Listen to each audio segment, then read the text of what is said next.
Okay, everyone, this unit is on macroeconomics, and as we learned on the very first day of this course, that macroeconomics is the study of choices made by entire economic organizations, industries, and nations. We've already looked at microeconomics in Unit 1.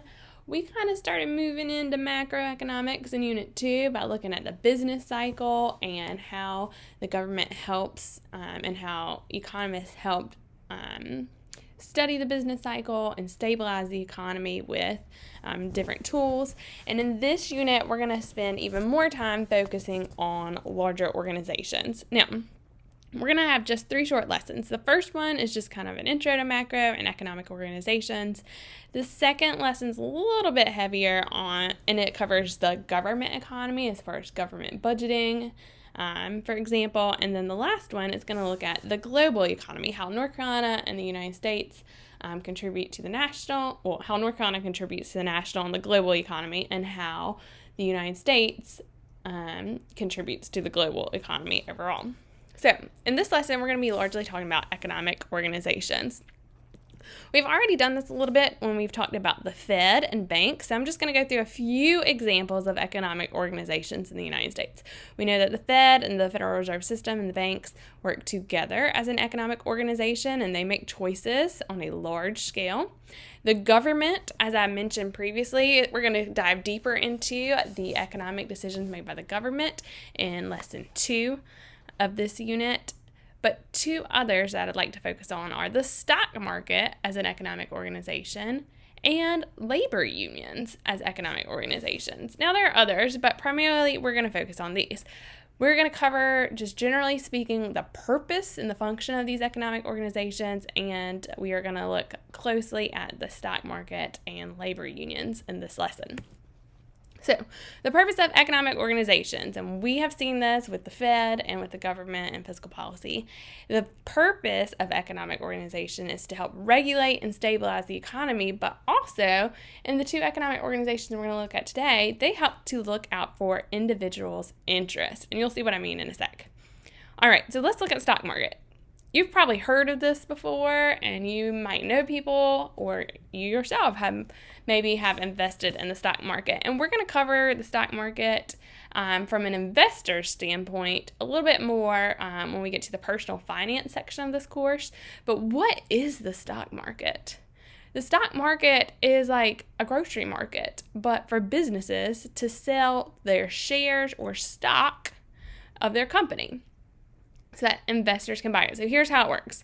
First, we have different public corporations. Now, we've talked about different kinds of businesses like sole proprietorship, partnership, now corporations. So these corporations decide to go public, meaning they are going to sell their shares or their stock to anyone who wants to invest in them. It's going to be available to the public. So places like Procter & Gamble, P&G, Apple or Macintosh, McDonald's, Nike, for example. You can go look up the stock market and see different corporations that have their stocks for sale.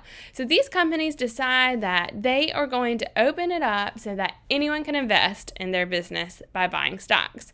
So they have to sell their stock somehow.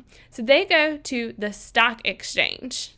Okay, and think of the stock exchange like a store, although it's not an actual physical store, although you can go to the stock exchange, like the New York Stock Exchange, and be on the floor. You've probably seen pictures or seen videos of all these people yelling and screaming and the closing bell ringing.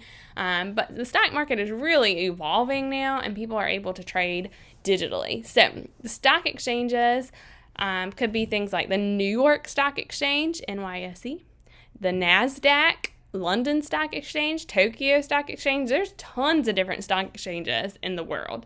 The 2 probably most popular are the New York Stock Exchange and the NASDAQ, especially in the United States. Okay, so these companies decide to list shares of their business for sale through the stock exchange.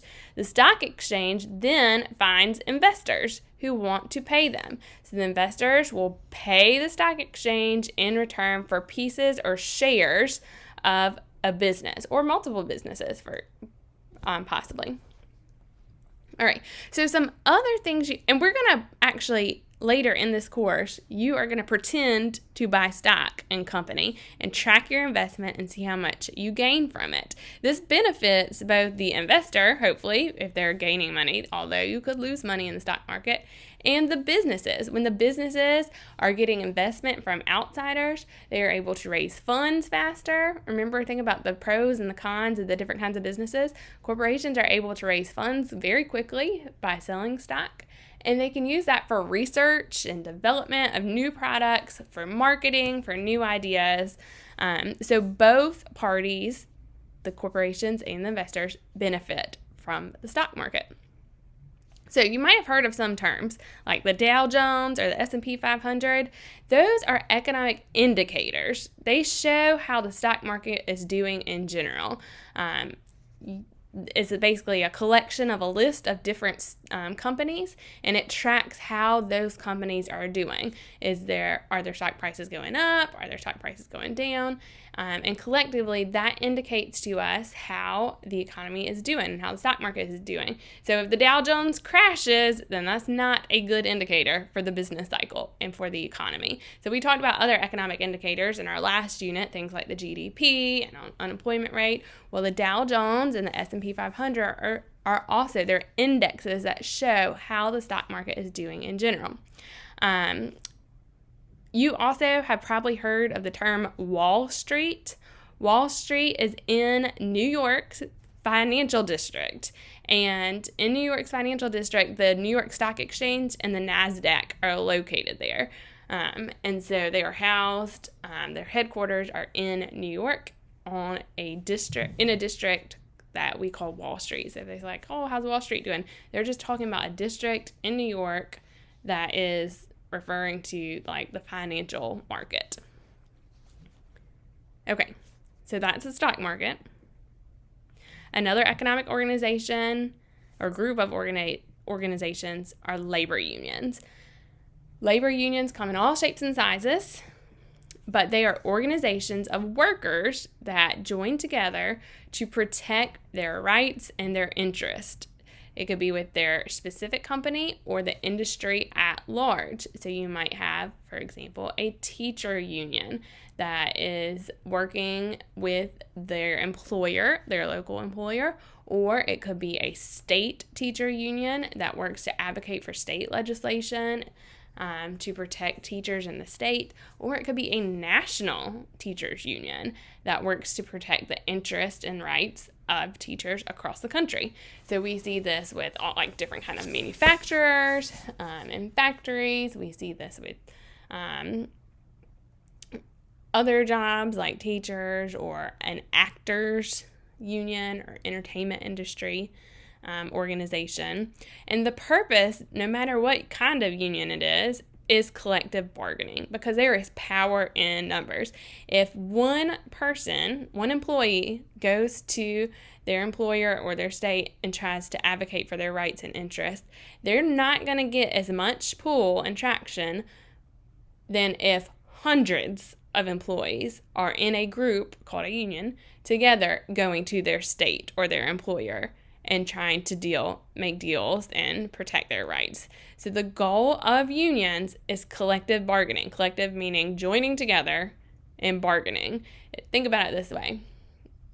If you have any siblings, if you go to your mama and you try to explain to her why you should be able to go out to the football game tonight, and she's all, no, I don't think so. But if you and all your siblings go and you say, come on, parents, we really want to go to the football game, we can make it a whole family affair, then you're more likely to get your way. Now, I'm not advocating for you to go do that. I'm not advocating for you and your siblings to go collective bargain with your parents. I'm just using this as an example because we all know that when you get other people with you, you have more pull than if you're by yourself. So now, if collective bargaining fails, okay, if you go and you try to get your way and it doesn't work, there are different tools that labor unions can use since they are organized and have easy access to their members. One is mediation. That's just when the employees or the union members and the employer get together or have representatives that get together and try to talk it out. Sometimes that just does not work, and they need a third party to come in and arbitrate. And arbitration just means that you have a third party, maybe a legal team or something, or even a judge that comes in and hears both sides and helps to make a decision. Now, if there's still a stalemate and things are not working and the workers are feeling like their rights are not being protected or they're not being looked out for and the employers are not willing to give on any of it, then it might come down to a lockout. You've probably heard about this, like with the NBA or hockey.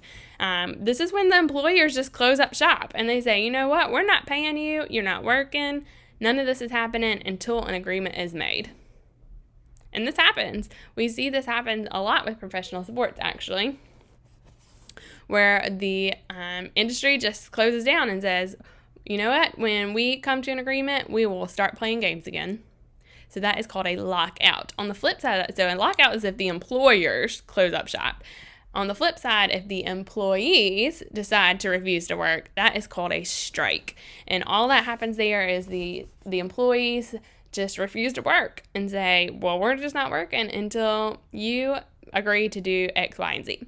And usually under pressure, there are some negotiations that take place because businesses are trying to make a profit, and if people aren't being productive because they're not working, then they are less likely to make a profit. So we have several tools if collective bargaining fails. Now, North Carolina is a right-to-work state. So up here in the top corner, a right-to-work state means that employers cannot require their employees to be a part of a union or to not be a part of a union. So if you are in a labor union in the United States, your employee cannot refuse to hire you. And additionally, if you're not in a labor union, your employee cannot refuse to hire you until you join a labor union. They cannot force you to join a labor union or to pay fees unless, there is no unless, they cannot at all require you to join or pay fees for a labor union in order to work. So here's a map of the United States that shows where other labor union or other right-to-work states are across the country. And this is referring to the private sector. All right, so that's just a quick overview of economic organizations, and in our next lesson, we'll dive deeper into the government's choices when it comes to the economy.